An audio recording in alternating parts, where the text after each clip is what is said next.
Good morning, children. Today we are going to do chapter 8 of science, winds, storms and cyclones.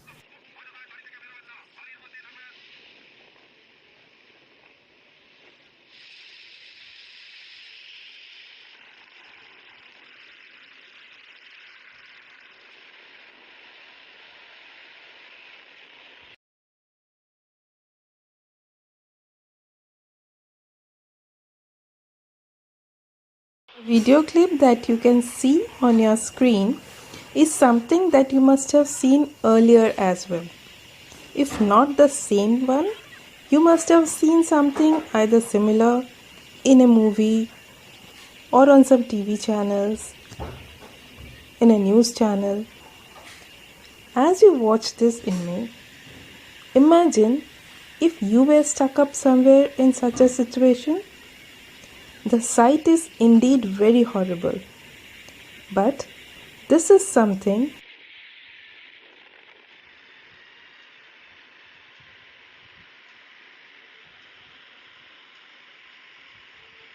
very recently, that is just 4 months ago, on 20th of May, eastern coastal regions of India, that is Orissa, West Bengal and some parts of Andaman were severely hit by a cyclone.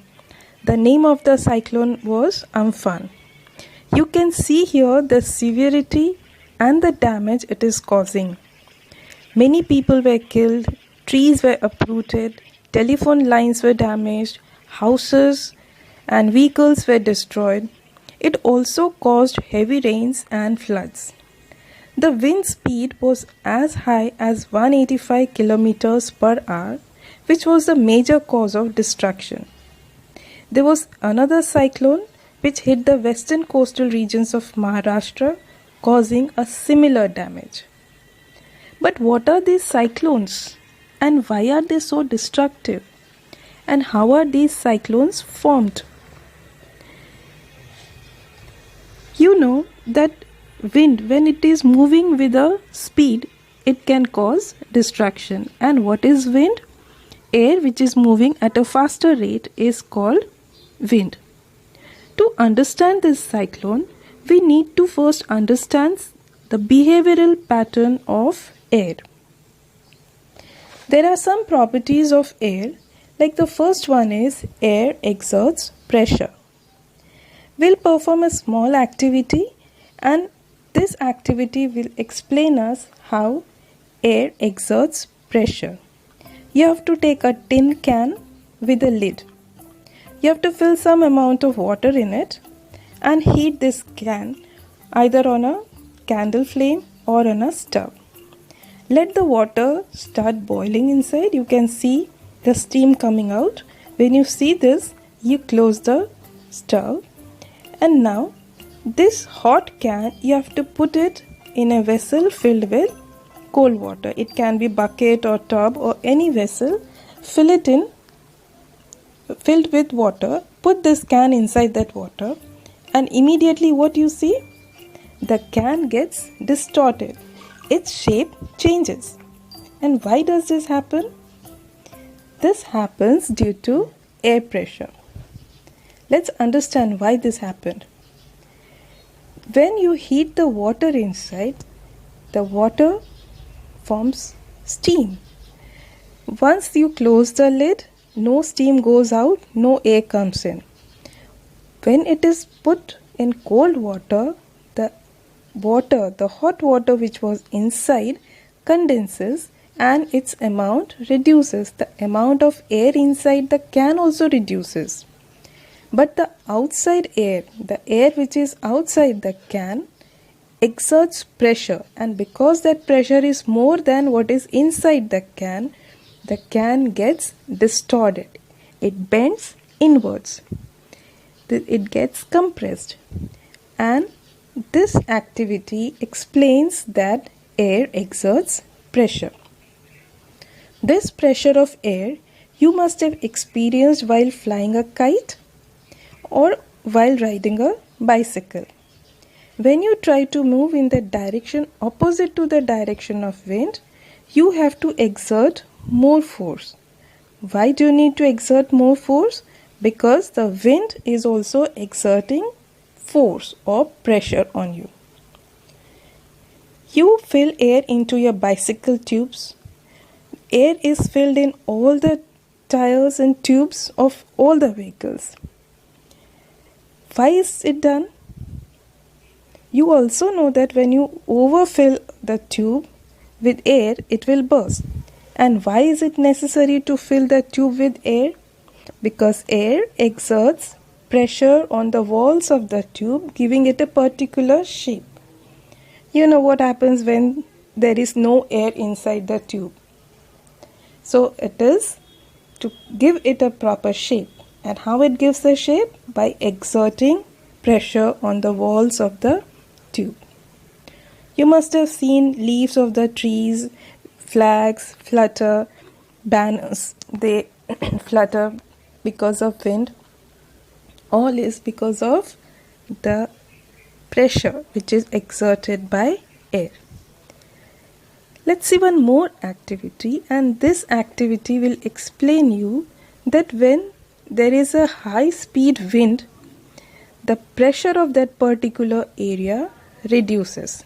Let's do this small activity. What you have to do is take an empty bottle with a small mouth. Okay? If the mouth of the bottle is small, it will be easy for you to see this experiment. You have to place a small piece of chalk or crumple some small piece of paper and keep it slightly inside the mouth of that bottle. And now try to blow air inside the bottle. When you blow air inside the bottle, instead of that piece of paper or chalk going inside the bottle, it will fall out. And why does it happen? It happens again because of the force which the air is exerting. As you blow the air inside, the inside air which was already inside the bottle tries to come out, and that air, when it is coming out, forces that small piece of paper or chalk also to come out along with it. Let's see one more activity. Take two balloons of almost equal size and blow them up, and tie these balloons with the help of a string on either a cycle spoke or a stick, so that there is some gap of 8 to 10 centimeter in between these two balloons. Now try to blow in the space which is in between the balloons. What will you see? You must have thought that the balloons will move away from each other, but instead, when you blow, the balloons move closer to one another. So why does this happen? This happens because when you are blowing, the air in between the balloon becomes less, and the balloons which are surrounded by air from all sides, that air which is surrounding the balloon pushes the balloon towards each other, and hence the balloons come close to one another. We'll do one more activity. All these activities are very simple and you will try them at home. Take a strip of paper and hold it in between your thumb and your forefinger in such a way as shown in the figure. Now try to blow over the paper. You will see that paper rises up.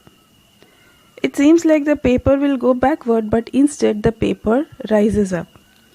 And why does the paper rise up? Again, because when you blow over the paper, the air becomes less. That is, the air pressure also becomes less.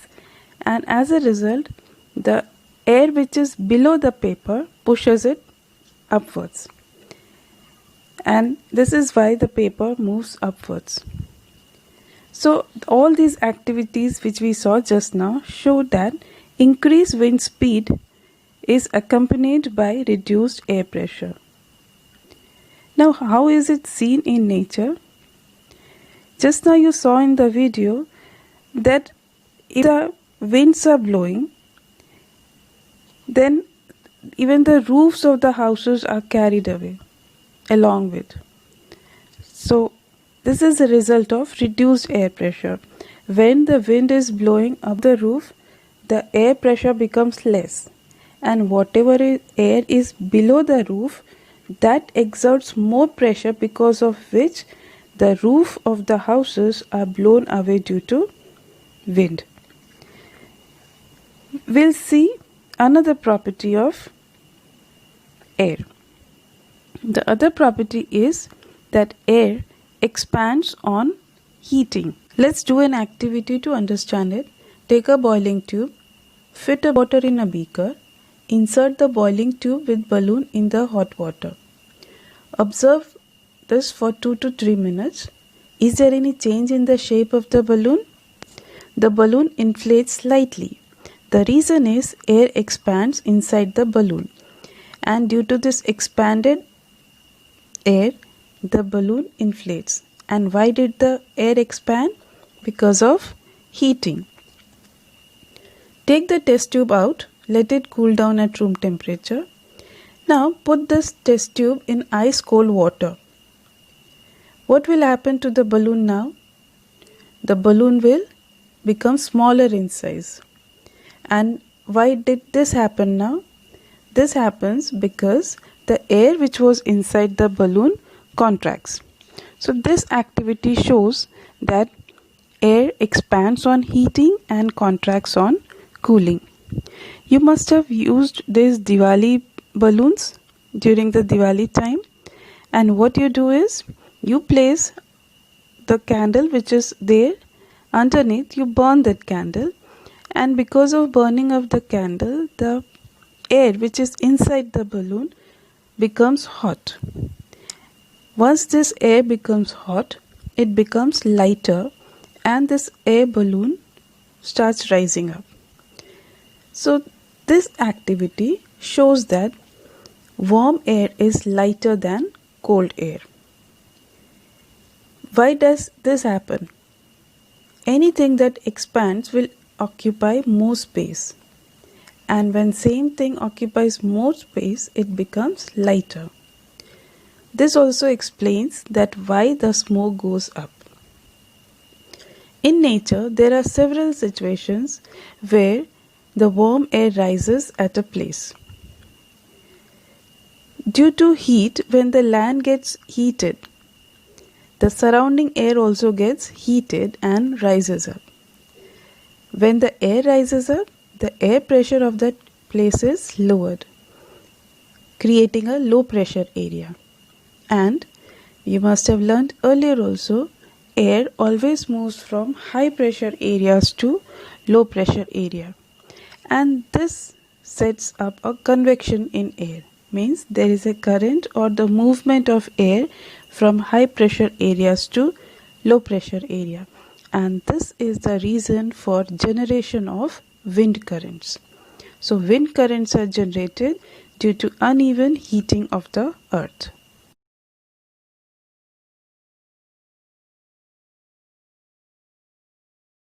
On earth, the regions which are close to equator, they get maximum heat from the sun. The air in these regions, they get warm, and warm air rises. The cooler air from the nearby regions, they rush towards this area because a low pressure is generated. So from 30-degree latitude belt of the either side of equator, the air moves in towards equator. These winds blow from north and southwards towards the equator. At the poles, the air is cooler than the latitudes, which is about 60 degrees. The warm air at these latitudes, they rise up, and cold winds from the polar regions rush towards this. In this way, wind circulation is set up from poles to warmer latitudes. You can see this figure here. The wind would have flown in north-south direction from north to south or from south to north. A change in direction is, however, caused due to the rotation of the earth. The second reason for the wind currents is uneven heating of land and water. You know, land gets heated faster than water, and you have also learned about sea breeze and land breeze because of this uneven heating. In summer, near the equator, the land warms up faster, and most of the time the temperature on the land is higher than that of the water in the oceans. The air over the land, it gets heated and rises up. As a result, there is a low pressure area. This causes winds to flow from ocean towards the land, and these winds are called monsoon winds. In winter, the direction of the wind flow gets reversed. That is, the land is cool and the ocean is warm. So, winds start moving from land towards the oceans. So, winds from oceans, they carry water and bring rain, and it is a part of water cycle. So monsoon winds, they carry water and bring rains, and that is why it is called monsoon season. The picture that you see here shows the uneven heating of land, especially the Rajasthan part gets heated, and it generates monsoon winds from the southwest direction during the summer seasons. These winds, they carry lot of water from the Indian Ocean. This picture shows uneven heating of land and water in the winters. This is the map of India. The wind is generated from the northwest cooler regions. Northwest regions are cooler. The wind from those areas, these colder winds, they carry little water and bring little amount of rain in winter. Sometimes these movement of winds create natural disasters like thunderstorms and cyclones. Thunderstorms develop in hot and humid tropical areas like India. The rising temperature produces strong upward winds. These winds carry water droplets upwards, and when they reach up, due to the low temperature, they freeze and they fall down again. This swift movement of falling water droplets along the rising air creates light and sound, and this is called thunderstorm. It is interesting to know how a thunderstorm becomes a cyclone. When water changes into steam or water vapor, it absorbs heat. But when it changes back to water, that heat is released. So before the cloud formation, water takes up heat from the atmosphere and changes it into water vapor. When water vapor changes back to liquid and form raindrops, this heat is given out into the atmosphere. The heat released in the atmosphere, it warms up the air which is around. Once the air becomes hot, it will become light, it will rise up. Once it rises up, there is a low pressure area.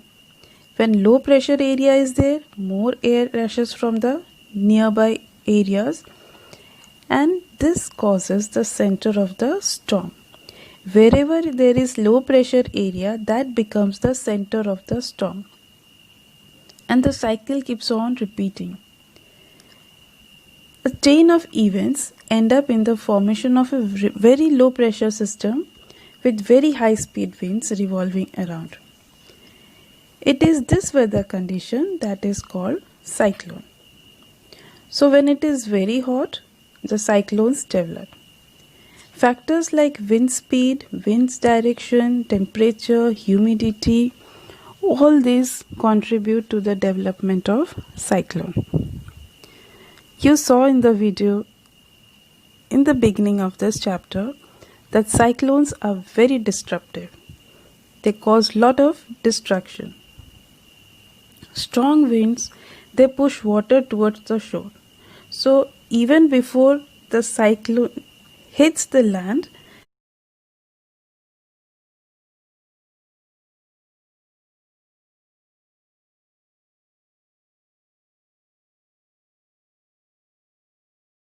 the water waves reaching the land give an indication about the approach of cyclones. These water waves, they are so powerful that a person cannot withstand them. Low pressure in the eye lifts the water surface in the center. The water rises high, and it rises as high as 3 to 12 meters. It appears like a wall of water moving towards the shore. And because of this, the seawater enters the coastal areas, the low-lying areas, causing loss of life and property, and the soil also gets destroyed. Its fertility reduces. There may be continuous heavy rainfall resulting in the flood situation. High-speed winds accompanying the cyclone can damage houses, telephones, other communication systems, trees, and tremendous loss of life and property. You saw all this in the video in the beginning. Tornadoes are not very frequent in our country. A tornado is a dark funnel-shaped cloud that reaches from the sky to the ground. You can see here this picture of a tornado.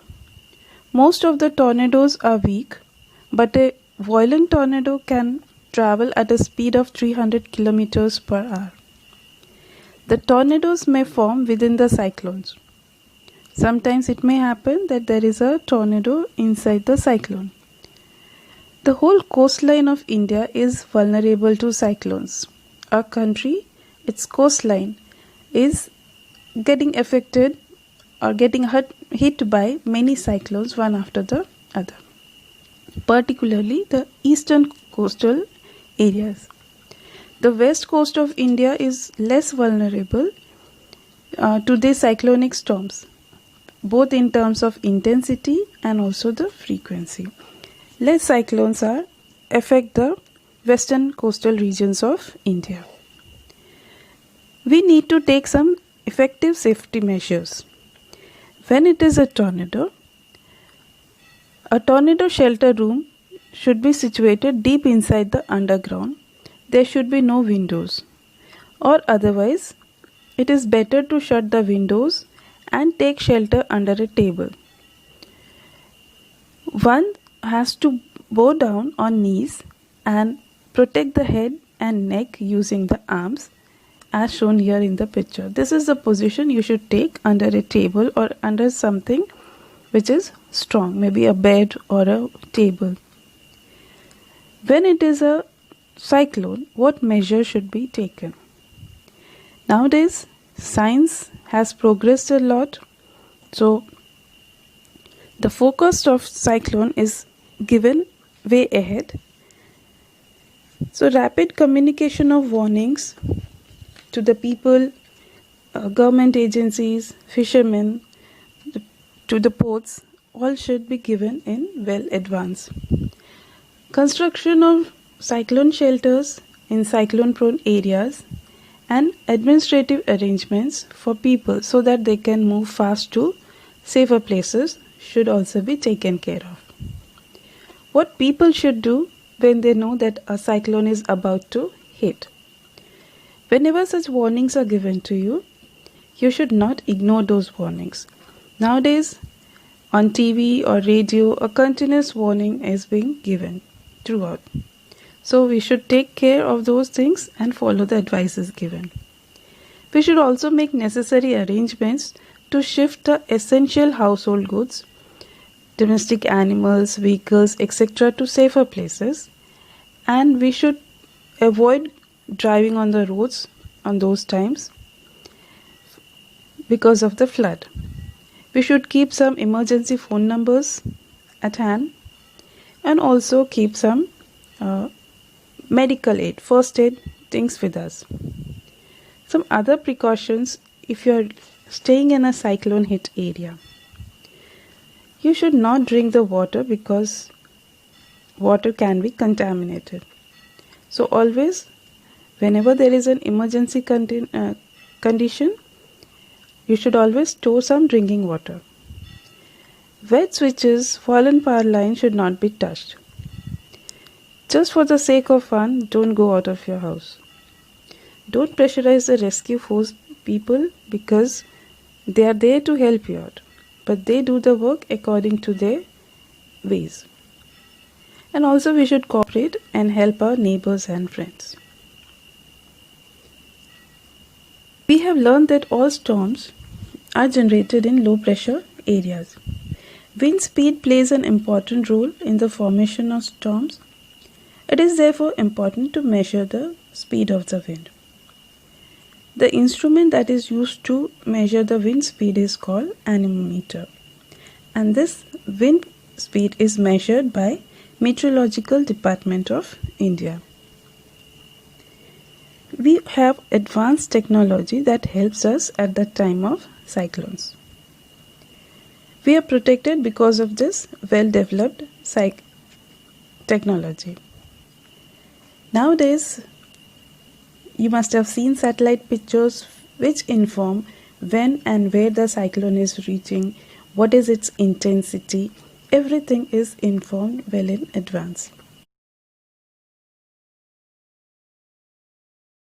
You must have seen in TV news the cyclone pictures which they are forecasting throughout.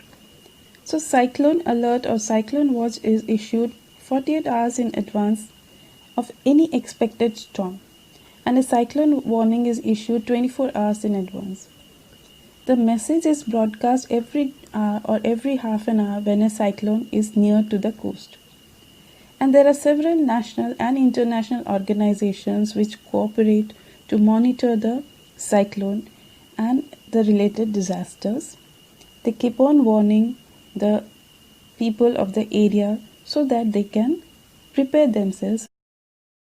Here are some warnings that must be taken if the storm is accompanied by lightning. If there is lightning, then we should not take shelter under an isolated tree.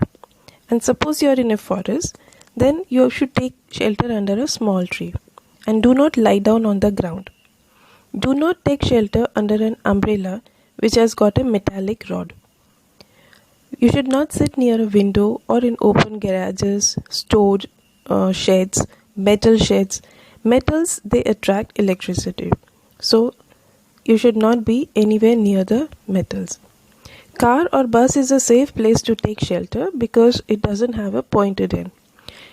And if you are in water, you should get out of the water and go inside.